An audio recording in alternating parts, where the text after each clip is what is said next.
Assalamualaikum warahmatullahi wabarakatuh. Wabarakatuh. Selamat siang semuanya. Kami dari kelompok 8 akan membahas tentang laporan realisasi anggaran Kementerian Sosial tahun 2021. Kami beranggotakan 5 orang, yaitu dengan saya sendiri, Yuni Marsuna Tambunan, dan rekan saya, Marshanda Jasmine, Siva Windriani, Gina Alivia, dan Ramadan Dharma Saputra. Yang pertama akan membahas komponen pendapatan dalam laporan realisasi anggaran Kementerian Sosial, antara lain penerimaan negara bukan pajak adalah pendapatan yang diperoleh pemerintah dari sumber-sumber lain selain pajak. Penerimaan ini meliputi hak monopoli, denda, penjualan, aset, bunga, pemasukan, lindung nilai, dan lain-lain. Yang kedua, komponen beban dalam laporan realisasi anggaran Kementerian Sosial, antara lain yang pertama, belanja pegawai, yaitu biaya yang dikeluarkan untuk membayar gaji pegawai. Yang kedua, belanja barang adalah biaya yang dikeluarkan untuk pembelian barang seperti alat-alat rumah tangga, alat tulis, dan lainnya. Yang ketiga, belanja modal. Belanja modal adalah biaya yang dikeluarkan untuk pembelian peralatan atau pembangunan fasilitas. Yang keempat, belanja bantuan sosial. Belanja bantuan sosial adalah biaya yang dikeluarkan untuk melindungi dari kemungkinan terjadinya resiko sosial. Dan ada beberapa komponen yang bernilai nol di dalam pendapatan, yaitu meliputi penerimaan perpajakan dan penerimaan hibah. Di dalam beban meliputi belanja pembayaran kewajiban utang, belanja subsidi, belanja hibah, dan belanja lain-lain. Hal ini dikarenakan pada saat laporan realisasi anggaran dibuat tidak ada pendapatan atau biaya yang diterima atau dikeluarkan oleh Kementerian Sosial. Dan akan dilanjutkan oleh teman saya.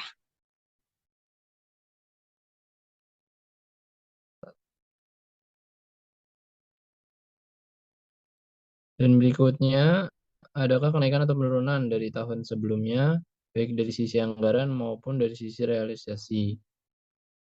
Dapat dilihat pada laporan realisasi anggaran pada 2020,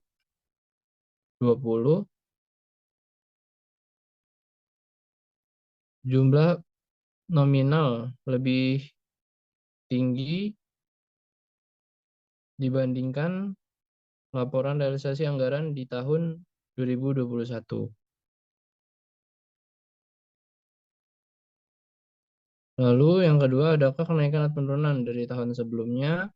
Dan jelas sudah tadi saya sebutkan kembali, adanya penurunan drastis mungkin karena faktor-faktor ketika tahun itu kita di tahun 2021 mengalami COVID, maka dapat disimpulkan dengan mudah pasti akan adanya penurunan secara drastis. Dan berikutnya akan disampaikan oleh rekan saya. bagaimana dengan realisasi untuk masing-masing tahun? Apakah tercapai? Apakah ada realisasi yang kurang ataupun lebih dari yang telah dianggarkan? Realisasi pendapatan secara persentase mengalami penurunan sebesar 95% pada pos pendapatan denda berupa pendapatan denda penyelesaian pekerjaan pemerintah. Sedangkan secara nilai, realisasi pendapatan mengalami penurunan sebesar 21.462.838.000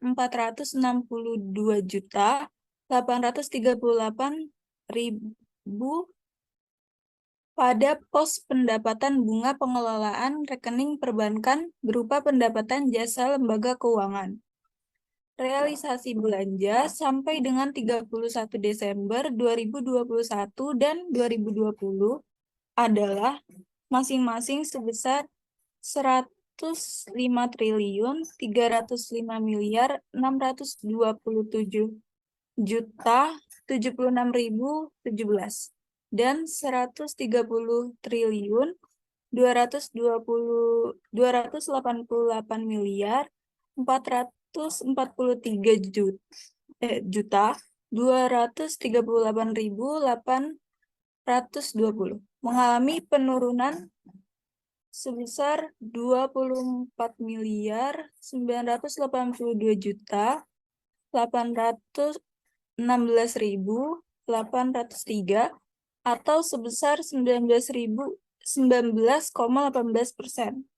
Selanjutnya, realisasi belanja Kementerian Sosial Republik Indonesia sampai dengan 31 Desember mencapai 97% dari anggaran belanja sebesar 100.93553.130.000.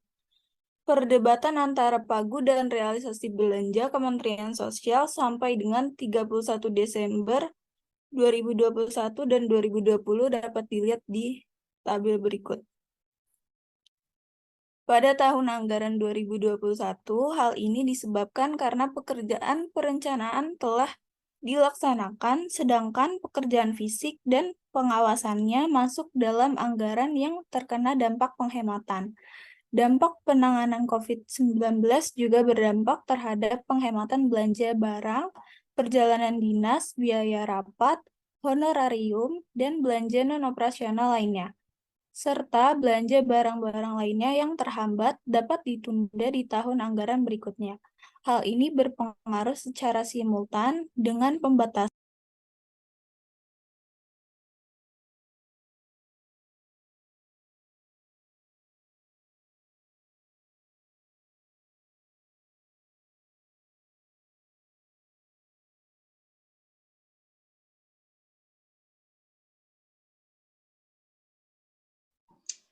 Apakah instansi tersebut memperoleh pembiayaan? Menurut saya iya. Kementerian Sosial memperoleh pembiayaan anggaran selama 1 tahun ini sebesar 13.923.500.000 rupiah. Pembiayaan tersebut diterima dari penerimaan negara bukan pajak. Di dalam penerimaan negara bukan pajak diperoleh dari pendapatan dari penjualan subkelompok dari pendapatan dari penjualan pengelolaan BMN iuran badan usaha yang di dalamnya ada pendapatan dari pendapatan hasil produksi non-litbang lainnya, lalu pendapatan dari penjualan tanah, gedung dan bangunan, lalu ada pendapatan dari penjualan peralatan dan mesin, selanjutnya pendapatan dari pemindah tanganan BMN lainnya, lalu pendapatan sewa tanah, gedung dan bangunan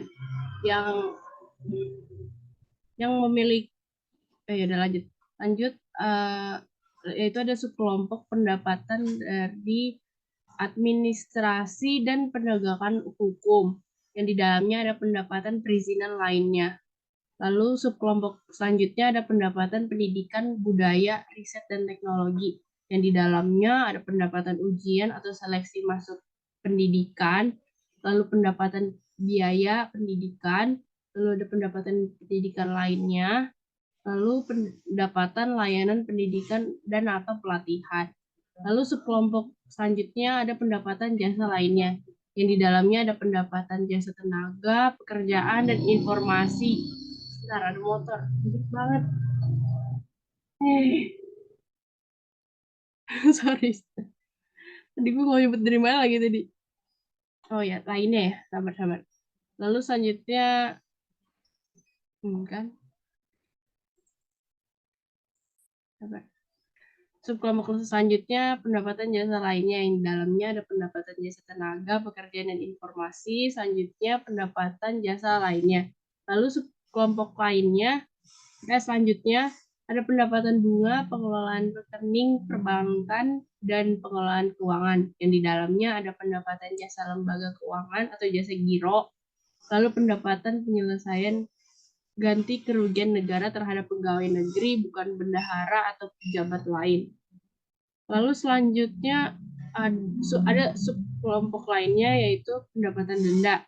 Yang di dalamnya ada pendapatan denda penyelesaian pekerjaan pemerintah, dan subkelompok lainnya yang terakhir adalah pendapatan lain-lain, yang di dalamnya ada penerimaan kembali belanja pegawai tahun anggaran yang lalu penerimaan kembali belanja barang tahun anggaran yang lalu, dan penerimaan kembali belanja modal tahun anggaran yang lalu, dan penerimaan kembali belanja bantuan sosial tahun anggaran.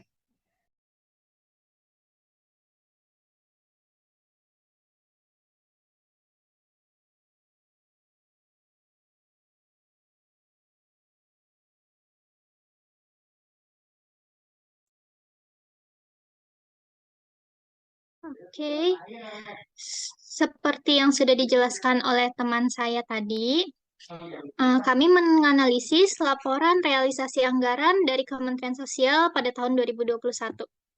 Nah, laporan realisasi anggaran sendiri menggambarkan perbandingan antara anggaran dengan realisasi yang mencakup unsur-unsur pendapatan LRA dan belanja selama periode 1 Januari sampai dengan 31 Desember 2021. Tujuan dari pelaporan realisasi anggaran adalah memberikan informasi tentang realisasi dan anggaran entitas pelaporan secara tersanding. Penyandingan antara anggaran dan realisasinya menunjukkan tingkat ketercapaian target-target yang telah disepakati antara legislatif dan eksekutif sesuai dengan peraturan perundang-undangan. Manfaat dari laporan realisasi anggaran adalah menyediakan informasi mengenai realisasi pendapatan, belanja, transfer, surplus atau defisit, dan pembiayaan dari suatu entitas pelaporan yang masing-masing diperbandingkan dengan anggarannya. Informasi tersebut berguna bagi para pengguna laporan dalam mengevaluasi keputusan mengenai alokasi sumber-sumber daya ekonomi, akuntabilitas, dan ketaatan entitas pelaporan terhadap anggaran. Kementerian Sosial RI menerapkan basis kas untuk penyusunan dan penyajian laporan realisasi anggarannya.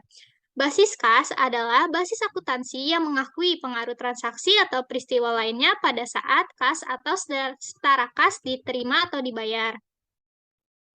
Oke.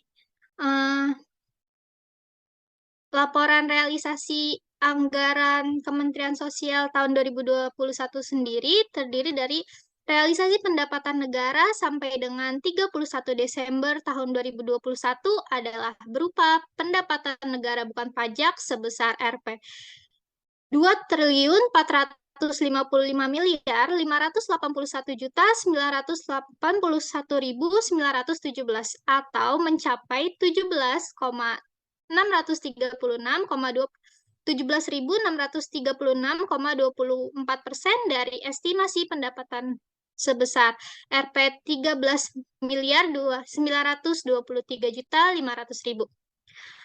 Sedangkan realisasi belanja negara sampai dengan 31 Desember tahun 2021 sebesar Rp 105.305.627.076.017 atau mencapai 97,42% dari alokasi anggaran belanja sebesar Rp 193.093.553.130.000 Ya. Oke, sekian dari kelompok kami. Terima kasih.